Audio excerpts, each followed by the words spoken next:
ನಮಸ್ಕಾರ 30 ನಿಮಿಷ 30 ಸುದ್ದಿಗೆ ಸ್ವಾಗತ. ನಾನು ಪೃಥ್ವಿರಾಜ್ ಹಾರನಹಳ್ಳಿ. 30 ನಿಮಿಷ 30 ಸುದ್ದಿಯಲ್ಲಿ ಬೆಳಗ್ಗೆ ಆಗಿರುವಂತಹ ಪ್ರಮುಖ ಬೆಳವಣಿಗೆಗಳು, ಮಧ್ಯಾಹ್ನ ನಂತರ ಆಗಬಹುದಾದಂತಹ ಪ್ರಮುಖ ಬೆಳವಣಿಗೆಗಳ ಸುದ್ದಿಗಳನ್ನು ಒಂದೊಂದಾಗಿ ನಿಮ್ಮ ಮುಂದೆ ಇಡ್ತಾ ಹೋಗ್ತೀನಿ, ನೋಡ್ತಾ ಹೋಗೋಣ. ರಾಜ್ಯ ಬಿಜೆಪಿ ಸರ್ಕಾರದ ಭ್ರಷ್ಟಾಚಾರದ ವಿರುದ್ಧ ಕಾಂಗ್ರೆಸ್ ನಾಯಕರು ಮಾರ್ಚ್ 9ಕ್ಕೆ ಕರ್ನಾಟಕ ಬಂದ್ಗೆ ಕರೆಯನ್ನು ಕೊಟ್ಟಿದ್ರು. ಆದರೆ ನಾಳೆ ದ್ವಿತೀಯ PU ಪರೀಕ್ಷೆ ಹಿನ್ನೆಲೆಯಲ್ಲಿ ಬಂದ್ ವಾಪಸ್ ಪಡೆದಿದ್ದಾರೆ. ಬೆಂಗಳೂರಿನಲ್ಲಿ ಮಾತನಾಡಿದಂಥ ಕೆಪಿಸಿಸಿ ಅಧ್ಯಕ್ಷರಾಗಿರುವಂಥ DK ಶಿವಕುಮಾರ್ ಹಾಗೂ ಕಾರ್ಯಾಧ್ಯಕ್ಷ ರಾಮಲಿಂಗಾರೆಡ್ಡಿ, ವಿದ್ಯಾರ್ಥಿಗಳು ಪರೀಕ್ಷೆಗೆ ಹಾಜರಾಗಲಿಕ್ಕೆ ತೊಂದರೆ ಆಗಬಹುದು, ಹೀಗಾಗಿ ಕರ್ನಾಟಕ ಬಂದ್ ವಾಪಸ್ ಪಡೆದಿದ್ದೇವೆ ಅಂತ ಹೇಳಿದ್ರು.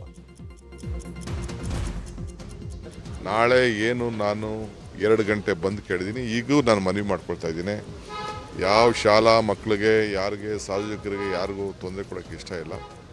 ಇವತ್ತು ಎಷ್ಟು ಜನ ನಮ್ಗೆ ಸಹಕಾರ ಕೊಡ್ತಾರೋ ಕೊಡಲಿ, ಎಷ್ಟು ಪರ್ಸೆಂಟೇಜ್ ಕೊಡ್ತಾರೋ ಕೊಡಲಿ, ಎಲ್ಲ ಸಹಕಾರ ಕೊಡಿ ಅಂತ ನಾನು ಕೇಳ್ತಾ ಇದ್ದೀನಿ. ನಾಳೆ ನಮ್ಮ ಲೋಕಲ್ ಅವ್ರಿಗೆಲ್ಲ ಹೇಳಿದ್ದೀವಿ, ನೀವು ಯಾವ ರೀತಿ ಯಾರು ತಮ್ಮ ಪ್ರತಿಭಟನೆಯನ್ನು ವ್ಯಕ್ತಪಡಿಸಬೇಕು ಅಂತ ಹೇಳ್ತೀನಿ, ಯಾರಿಗೂ ತೊಂದರೆ ಕೊಡಬೇಡಿ ಅಂತ ಹೇಳಿದ್ದೀನಿ. ಕಾಲೇಜ್ ಮಕ್ಕಳಿಗೆ PUC ಎಕ್ಸಾಮ್ ಪ್ರಾರಂಭ ಆಗುತ್ತೆ, ತೊಂದರೆ ಆಗೋದಕ್ಕೆ ಮಾಡ್ತೀವಿ ಅಂತ ಹೇಳಿದ್ವಿ.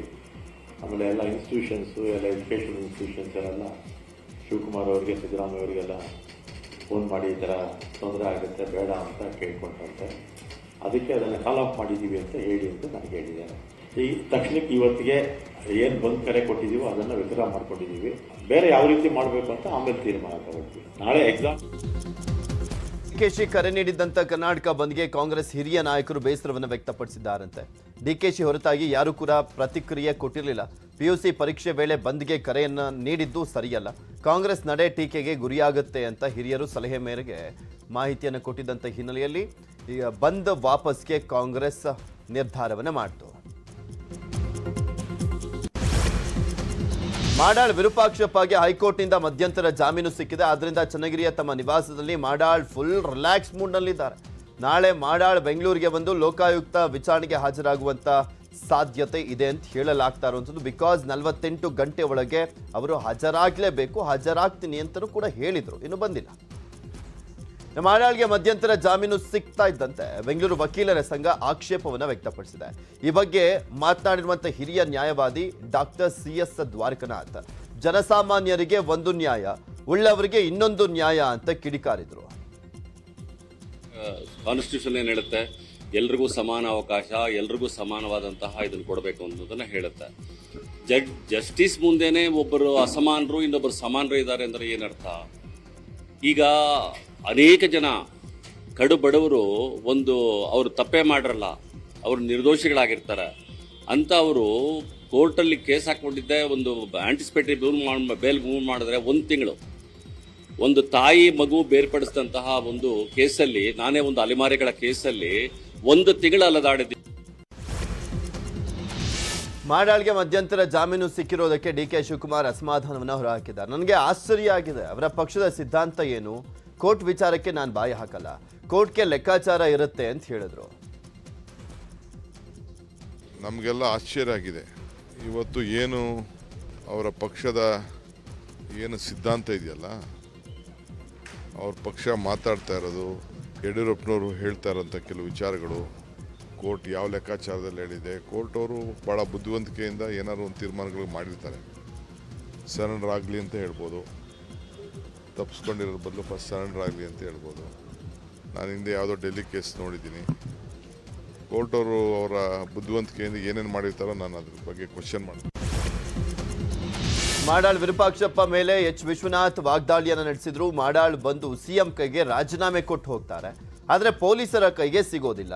ರಾಜ್ಯದಲ್ಲಿ ಪ್ರಭಾವಿಗಳಿಗೊಂದು ನ್ಯಾಯ, ಜನಸಾಮಾನ್ಯರಿಗೊಂದು ನ್ಯಾಯ ಆಗಿದೆ ಅಂತ ಕಿಡಿಕಾರಿದ್ರು.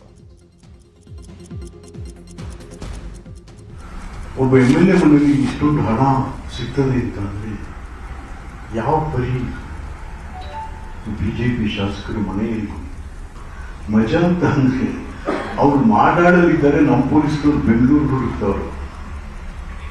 ಒಬ್ಬ ಅಪರಾಧವನ್ನು ಹೊತ್ಕೊಂಡಂತ ಯಾರ್ಯಾರು ಎಲ್ಲಿ ಇದ್ದಾರೆ ಅಂತ ನಮ್ಮ ಪೊಲೀಸರಿಗೆ ಗೊತ್ತಿದೆ, ಹೇಳಕ್ಕಾಗಲ್ಲ, ಅರೆಸ್ಟ್ ಮಾಡ್ಲಿಕ್ಕೂ ಆಗಲ್ಲ. ಏನು ಅನ್ಸಲ್ವ ಸರ್ಕಾರಕ್ಕೆ? ಹೋಗಿ ಮಾಡಾಡ ವಿರೂಪಾಕ್ಷಪ್ಪಂಗಾರು ಏನು ಅನ್ಸಲ್ವಾ? ಒಪ್ಪುಗಳು ಏನಂತೆ, ಹೌದು ಇದಾಗಿದೆ ಅಂತ. Come out. ಚುನಾವಣೆ ಹೊತ್ತಲ್ಲಿ ಕಾಂಗ್ರೆಸ್ ಮುಖಂಡ ಮಿಥುನ್ ರೈ ಹೊಸ ವಿವಾದವನ್ನು ಹುಟ್ಟಾಕಿದ್ದಾರೆ. ಮುಸಲ್ಮಾನ ರಾಜರು ಉಡುಪಿ ಶ್ರೀಕೃಷ್ಣ ಮಠಕ್ಕೆ ಜಾಗವನ್ನ ಕೊಟ್ಟಿದ್ರು ಅನ್ನುವ ಮೂಲಕ ವಿವಾದದ ಕಿಡಿ ಹೊತ್ತಿಸಿದ್ದಾರೆ. ಉಡುಪಿ ಶ್ರೀಕೃಷ್ಣ ಮಠಕ್ಕೆ ಜಾಗ ಏರ್ಕೊಡ್ತೀನಿ ಪಣ್ಣ ಮುಸಲ್ಮಾನ್ ರಾಜ್ಯನ ಕೊಡು. ಉಡುಪಿ ಶ್ರೀಕೃಷ್ಣ ಮಠಕ್ಕೆ ಜಾಗ ಏರ್ಕೊಡ್ತೀನಿ ಪಣ್ಣ ಮುಸಲ್ಮಾನ್ ರಾಜ್ಯನ ಕೊಡು. ಟಾಂಗನ್ನ ಕೊಟ್ಟಿದ್ದಾರೆ. ಮುಸಲ್ಮಾನರು ಕೃಷ್ಣ ಮಠಕ್ಕೆ ಯಾವುದೇ ಜಾಗವನ್ನ ನೀಡಿಲ್ಲ. ಅನಂತೇಶ್ವರ ದೇಗುಲಕ್ಕೆ ರಾಮ್ ಭೋಜ ಭೂಮಿಯನ್ನ ಕೊಟ್ಟಿದ್ದಾರೆ. ಅದೇ ಭೂಮಿಯಲ್ಲಿ ಉಡುಪಿ ಕೃಷ್ಣ ಮಠ ಕಟ್ಟಲಾಗಿದೆ ಅಂತ ಹೇಳಿದ್ರು. ರಘುಪತಿ ಭಟ್ ಅವರು ಉಡುಪಿಯ ಶಾಸಕರು, ಅವರು ಆಕ್ರೋಶವನ್ನ ಹೊರಹಾಕಿದ್ರು ಮಿಥುನ್ ರೈ ವಿರುದ್ಧ. ಕೃಷ್ಣ ಮಠಕ್ಕೆ ಯಾವುದೇ ಮುಸಲ್ಮಾನ ಅರಸ ಕೊಟ್ಟಂತ ದಾಖಲೆಗಳಿಲ್ಲ. ಇದು ಒಂದು ಸುಳ್ಳು ಸುದ್ದಿ. ಕೃಷ್ಣ ಮಠದ ಜಾಗ ಅನಂತೇಶ್ವರದ ಒಂದು ಸಂಬಂಧಪಟ್ಟಂಥ ಜಾಗ. ಇದು ಅನಂತೇಶ್ವರಕ್ಕೆ ಗುಜರಾಜ ಅರಸರು ಹಿಂದಿನ ಕಾಲದಲ್ಲಿ ಕೊಟ್ಟದ್ದು ಅಂತ ಹೇಳುವಂಥದ್ದು ದಾಖಲೆ ಇದೆ. ಮತ್ತು ಯಾವುದೇ ರಾಜ ಮುಸಲ್ಮಾನ್ ರಾಜರಿಂದ ಕೊಟ್ಟಂಥ ದಾಖಲೆ ಇಲ್ಲ. ನಮ್ಮ ಉಡುಪಿಯ ಸಿಟಿ ರವಿ ಕೂಡ ಮಿಥುನ್ ರೈ ವಿರುದ್ಧ ಆಕ್ರೋಶವನ್ನ ಹೊರಹಾಕಿದ್ದಾರೆ. ಮುಸಲ್ಮಾನ್ ದೊರೆಗಳು ಅಂತ ದಿನ ಹೋದ್ರೆ ಭಾರತ ಅಂತ ಹೆಸರು ಕೊಟ್ಟಿದ್ದೇ ಮುಸಲ್ಮಾನ್ ದೊರೆಗಳು ಅಂತ ಹೇಳಿದ್ರು ಆಶ್ಚರ್ಯ ಇಲ್ಲ. ಬರೀ ಕೃಷ್ಣ ಮಠ ಅಲ್ಲ, ಭಾರತ ಅಂತ ಹೆಸರು ಕೊಟ್ಟಿದ್ದೇ ಮುಸಲ್ಮಾನ್ ದೊರೆಗಳು. ಮುಸಲ್ಮಾನ್ ದೊರೆಗಳೇ ರಾಮ ಮಂದಿರ ನಿರ್ಮಾಣ ಮಾಡಿದ್ರು, ಮುಸಲ್ಮಾನ್ ದೊರೆಗಳೇ ಕಾಶಿ ವಿಶ್ವನಾಥನ ಪ್ರತಿಷ್ಠಾಪನೆ ಮಾಡಿದ್ರು ಅಂತ ಹೇಳಿದ್ರು ಆಶ್ಚರ್ಯ ಇಲ್ಲ ಕಾಂಗ್ರೆಸ್. ಮಠದ ಜಾಗವನ್ನ ರಾಮಭೋಜ ಕೊಟ್ಟಿದ್ದ ಗುರುಗಳ ಹೇಳಿಕೆಯನ್ನ ತಪ್ಪಾಗಿ ಅರ್ಥೈಸಿಕೊಂಡಿದ್ದಾರೆ ಅಂತ ಪೇಜಾವರ ಶ್ರೀಗಳು ಹೇಳಿದರು. ತಿಳಿಸಿದ್ದೇವೆ. ಈಗ ಪ್ರಾಯ ಈ ಗೊಂದಲದಿಂದ ಅವರು ಮುಸ್ಲಿಂ ದೊರೆ ಕೃಷ್ಣ ಮಠಕ್ಕೆ ಮುಸ್ಲಿಂ ದೊರೆಗಳು ರಾಜ ಕೊಟ್ಟದ್ದು ಅಂತ ಹೇಳಿದಿರಬಹುದು. ಯಾವಾಗ ಇದು ಆಧಾರ ರಹಿತ ಅಂತ ಆಗಿದೆಯೋ ಅದರ ಬಗ್ಗೆ ಚರ್ಚೆಯನ್ನು ಮುನ್ನಡೆಸುವಂತಹದ್ದು ಅರ್ಥಹೀನ ಅಂತ ನಮ್ಮ ಮನಸ್ಸಿಗೆ ಹಾಗಾಗಿದೆ. ಮೋದಿ ಅಮಿತ್ ಶಾ ರಾಜ್ಯಕ್ಕೆ ಎಷ್ಟೇ ಬಾರಿ ಬಂದರೂ ಕೂಡ ಕಾಂಗ್ರೆಸ್ ಮತ್ತೆ ಅಧಿಕಾರಕ್ಕೆ ಬರುತ್ತೆ ಎಂದಿದ್ದಂತ ಸಿದ್ದರಾಮಯ್ಯಗೆ ಯಡಿಯೂರಪ್ಪ ತಿರುಗೇಟನ್ನು ಕೊಟ್ಟಿದ್ದಾರೆ. ಸಿದ್ದರಾಮಯ್ಯ ಹೇಳಿಕೆಗೆ ಕವಡೆ ಕಾಸಿನ ಕಿಮ್ಮತ್ತಿಲ್ಲ. ರಾಜ್ಯದಲ್ಲಿ ಬಿಜೆಪಿ ಸ್ಪಷ್ಟ ಬಹುಮತದೊಂದಿಗೆ ಮತ್ತೆ ಅಧಿಕಾರಕ್ಕೆ ಬರುತ್ತೆ ಅಂತ ಹೇಳಿದ್ರು. ಸೋಮಣ್ಣ ನಾರಾಯಣಗೌಡ ಬಿಜೆಪಿಯಲ್ಲೇ ಇರ್ತಾರೆ ಅಂತ ಹೇಳಿದ್ದಾರೆ. ಈಗ ಹೋದ್ಮೇಲೆ ಕರೆದು ಮಾತನಾಡ್ತೇನೆ, ಆ ಥರ ಏನು ಭಿನ್ನಾಭಿಪ್ರಾಯಗಳಿಲ್ಲ, ಎಲ್ಲರೂ ಒಟ್ಟಾಗಿದ್ದೇವೆ, ಒಂದಾಗಿ ಕರೆದು ಮಾತನಾಡ್ತೇನೆ, ಆ ಥರ ಏನು ಭಿನ್ನಾಭಿಪ್ರಾಯಗಳಿಲ್ಲ, ಎಲ್ಲರೂ ಒಟ್ಟಾಗಿದ್ದೇವೆ. ಇನ್ನು ಬಿಜೆಪಿ ಎಂಎಲ್ಸಿ ರವಿಕುಮಾರ್ ಮಾತನಾಡಿದ್ದು, ಸೋಮಣ್ಣ ಕಾಂಗ್ರೆಸ್ಗೆ ಹೋಗ್ತಾರೆ ಅನ್ನೋದು ಸುಳ್ಳು, ಸೋಮಣ್ಣ ಪಕ್ಷ ಬಿಡುವಂತ ಪ್ರಶ್ನೆ ಇಲ್ಲ ಅಂತ ಹೇಳಿದ್ರು. ವಿಶ್ವಾಸ ಜನಾಧಾರ ಇರ್ತಕ್ಕಂಥ ಯಾವುದೇ ಶಾಸಕರು ಹೆದರಬೇಕಾಗಿಲ್ಲ. 100ಕ್ಕೆ 100 ನಮ್ಮ ಶಾಸಕರು ವಿಶ್ವಾಸದಿಂದ ಭರವಸೆಯಿಂದ ಕೆಲಸ ಮಾಡಿದ್ದಾರೆ. ಕೋಲಾರದಲ್ಲಿ ಸಿದ್ದರಾಮಯ್ಯ ಅವರನ್ನ ಸೋಲಿಸಲಿಕ್ಕೆ ಜೆಡಿಎಸ್ ರಾಜ್ಯಾಧ್ಯಕ್ಷ ಸಿಎಂ ಇಬ್ರಾಹಿಂ ರಣತಂತ್ರವನ್ನ ರೂಪಿಸಿದ್ದಾರೆ. ಜೆಡಿಎಸ್ ಅಭ್ಯರ್ಥಿ ಶ್ರೀನಾಥ್ ಗೆಲ್ಲಿಸಲಿಕ್ಕೆ ಕ್ಷೇತ್ರದಲ್ಲಿ ಸಭೆ ಮೇಲೆ ಸಭೆಯನ್ನ ಮಾಡ್ತಿದ್ದಾರೆ. ಈ ಮೂಲಕ ಅಲ್ಪಸಂಖ್ಯಾತ ಮತಗಳ ಕ್ರೋಢೀಕರಣಕ್ಕೆ ಪ್ಲಾನ್ ಮಾಡಿದ್ದಾರೆ. ಜೊತೆಗೆ ಪಂಚರತ್ನ ಯೋಜನೆ ಭಿತ್ತಿಪತ್ರ ಹಂಚಿ ಮುಸ್ಲಿಂ ಮತದಾರರನ್ನ ಸೆಳೆಯಲಿಕ್ಕೆ ಸರ್ಕಸ್ ಅನ್ನ ಮಾಡ್ತಿದ್ದಾರೆ. ಸೋಲ್ತೆ ಅಂತ ಗೊತ್ತಾಗಿ ಬಾದಾಮಿ ಕರ್ಕೊಂಡು ಹೋಗಿದ್ ನಾನು. ಸಿದ್ದರಾಮಯ್ಯ ಊರ ಈ ಕೇರಿನ ಊರೂರು ವಲಸೆ ಬಾದಾಮಿ ಮುಗಿತು, ಇಲ್ಲಿಗೆ ಬಂದವ್ರೆ. ಇದೇ ಲಾಸ್ಟ್ 3ನೇ ಸ್ಥಾನ.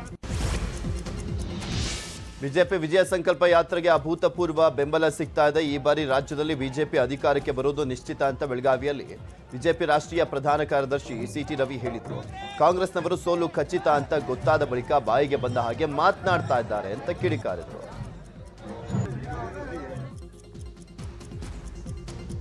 ಪ್ರಾರಂಭ ಆಗಿರ್ತಕ್ಕಂಥ ವಿಜಯ ಸಂಕಲ್ಪ ಯಾತ್ರೆಗೆ ಅಭೂತಪೂರ್ವವಾಗಿರ್ತಕ್ಕಂಥ ಜನಬೆಂಬಲ ವ್ಯಕ್ತ ಆಗ್ತಾ ಇದೆ.